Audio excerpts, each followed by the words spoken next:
उत्तर प्रदेश की जनता ने अपना जनादेश दे दिया है। 325 सीट बीजेपी को दिया है, 125 सीट समाजवादी पार्टी को दिया है। इसका मतलब यह हुआ कि जो उत्तर प्रदेश की जनता, जो योगी जी के इरादे थे और जो योगी जी के वादे थे, उस पे उनको भरोसा है। मेरा यह मानना है कि अब समय आ गया है कि उत्तर प्रदेश में तत्काल जनसंख्या नियंत्रण कानून बनाया जाए और समान नागरिक संहिता लागू किया जाए। जनसंख्या नियंत्रण कानून और समान नागरिक संहिता ये संविधान के अनुसार केंद्र भी बना सकता है, राज्य भी बना सकते हैं, क्योंकि ये कॉन्करेंट लिस्ट में है, समवर्ती सूची में है।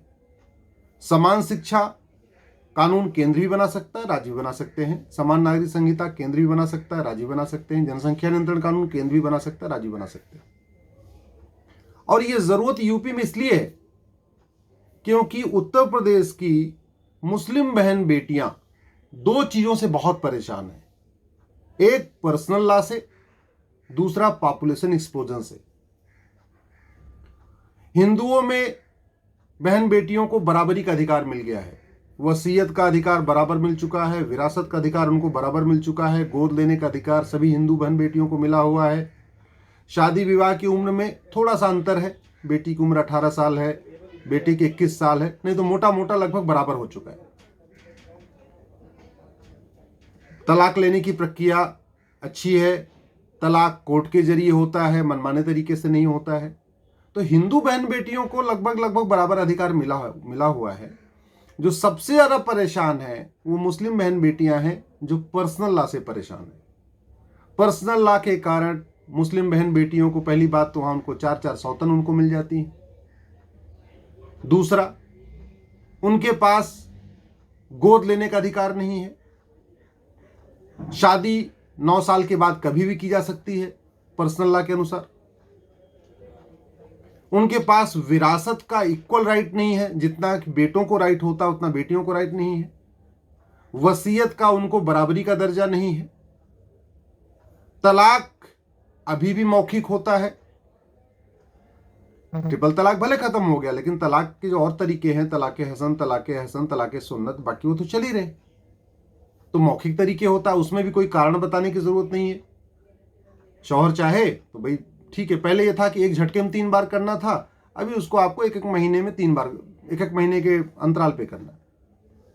तो इसलिए मेरा यह मानना है कि जो सबसे पहली जरूरत है वो हमारे उत्तर प्रदेश की बहन बेटियों को न्याय देने के लिए सबसे पहली जरूरत है पर्सनल लॉ के स्थान पे यूनिफॉर्म सिविल कोड लागू करना।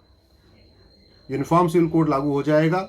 लड़की जो मुस्लिम बेटियों की शादी 9 साल में होती है, उनकी शादी 21 साल में होगी, 21 साल में होगी, उनकी पढ़ाई लिखाई अच्छी होगी, मैच्योर हो जाएंगी, फिजिकली मैच्योर रहेंगी, मेंटली मैच्योर रहेंगी, फाइनेंशियली इंडिपेंडेंट रहेंगी। यूनिफॉर्म सिविल कोड लागू होगा, मुस्लिम बहन बेटियों को विरासत का इक्वल राइट मिलेगा, वसीयत का इक्वल राइट मिलेगा, उनको गोद लेने का अधिकार मिलेगा, उनके बगल में कोई सौतन आके नहीं बैठ जाएगी। और जो दूसरा जो सबसे बड़ी परेशानी है वो है पॉपुलेशन एक्सप्लोजन की। भाई 9 महीने पेट में रहना, बच्चे को रखना, ये जितना पेनफुल हिंदू बहन बेटियों के लिए उतना पेनफुल मुस्लिम बहन बेटियों के लिए भी है। 9 महीने पेट में जो दर्द हिंदू बेटी को होता है वही दर्द मुस्लिम बेटी को होता है। डिलीवरी के टाइम जो दर्द हिंदू बेटी को होता है वही दर्द मुस्लिम बेटी को भी होता है। तो जनसंख्या नियंत्रण कानून का फायदा हिंदुओं को ही नहीं मिलेगा। जैसे यूनिफॉर्म सिविल कोड का कोई फायदा हिंदुओं को नहीं मिलना है। हिंदुओं में ऑलरेडी ही सबको बराबर अधिकार मिल चुका है। लड़के लड़की को बराबर अधिकार है, बहू बेटे को बराबर अधिकार है, कोई डिफरेंस नहीं रहा। तो यूनिफॉर्म सिविल कोड से हिंदुओं को कोई फायदा ही नहीं है। जो फायदा मिलेगा मुस्लिम बहन बेटियों को मिलेगा।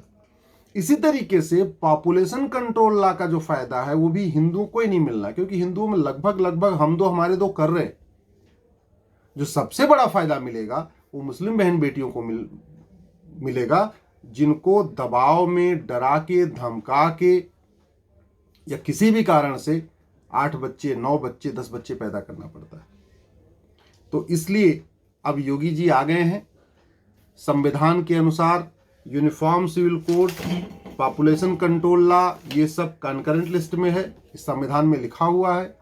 केंद्र सरकार भी इसको बना सकते हैं, राज्य सरकार भी इसको बना सकते हैं, संविधान में है इसकी व्यवस्था। तो ये दो कानून बहुत जरूरी है। मुझे पूरा भरोसा है कि माननीय योगी जी इस पर जरूर काम करेंगे। एक यूनिफॉर्म सिविल कोड, दूसरा जनसंख्या नियंत्रण कानून, तीसरा एक और, वो है समान शिक्षा। भाई हिंदुओं के बच्चे तो बाकायदा कॉन्वेंट में जा रहे हैं, इंग्लिश मीडियम स्कूल में पढ़ रहे हैं या सरकारी स्कूल में पढ़ रहे हैं, उनको सरकारी नौकरी के लायक हो जा रहे हैं। दिक्कत हो रही है जो बच्चे मदरसे में पढ़ रहे हैं, मदरसे में पढ़ने के बाद वो क्लर्क के लायक भी नहीं होते, चपरासी के लायक भी नहीं होते, सिपाही दरोगा के लायक भी नहीं होते, क्योंकि ऐसी कोई चीज़ वहाँ सिखाई नहीं जाती जो पब्लिक लाइफ में काम आ सके। केवल धार्मिक शिक्षा दी जाती है। जब समान शिक्षा लागू होगी, समान शिक्षा का मतलब कि उत्तर प्रदेश के सभी बच्चों की किताब एक हो जाएगी। हिंदू मुसलमान की एक किताब होगी, अगड़े पिछड़े की एक किताब होगी, दलित सवर्ण की एक किताब होगी, सरकारी स्कूल प्राइवेट स्कूल की एक किताब होगी।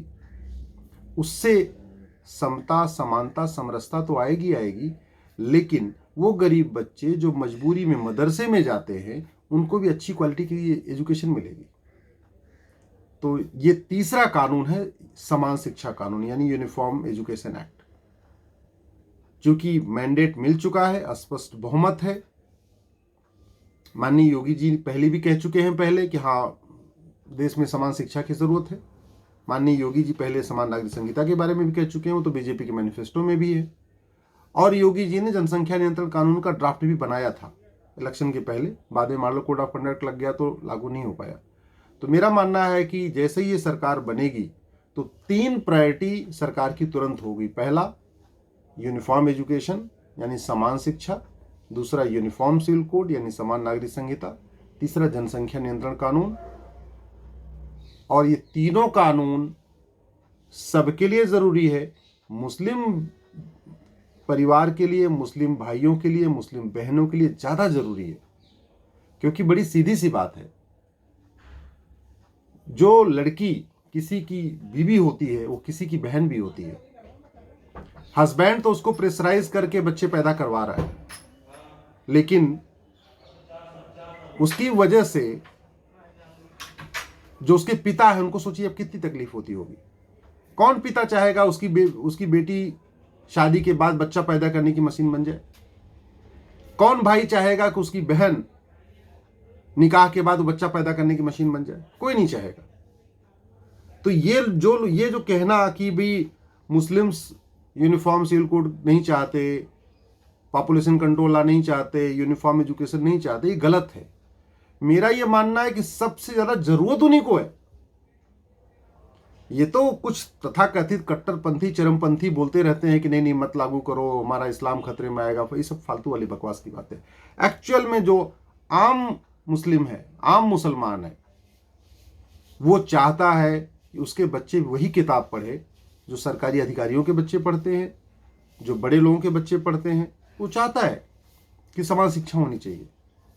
जो आम मुसलमान है वो चाहता है कि उसकी बेटी निकाह के बाद उसका भविष्य सुरक्षित रहे, उसको भी प्रॉपर्टी का राइट मिले, उसको भी वसीयत का अधिकार मिले, उसको विरासत का अधिकार मिले। आम मुसलमान चाहता है कि उसकी बहन बेटी के साथ कोई सौतन न खड़ी हो, वो अपने घर में अकेली रहे। ये वो सब चाहते हैं।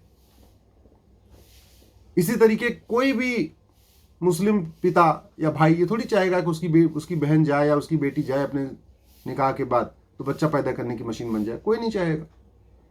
इसलिए मैं माननीय योगी जी से भी निवेदन करता हूं और उत्तर प्रदेश के सभी विधायकजन से भी निवेदन करता हूं, नेता विपक्ष अखिलेश जी से आग्रह करता हूं कि इसमें आप व्यवधान मत डालिएगा, अड़चन मत पैदा करिएगा।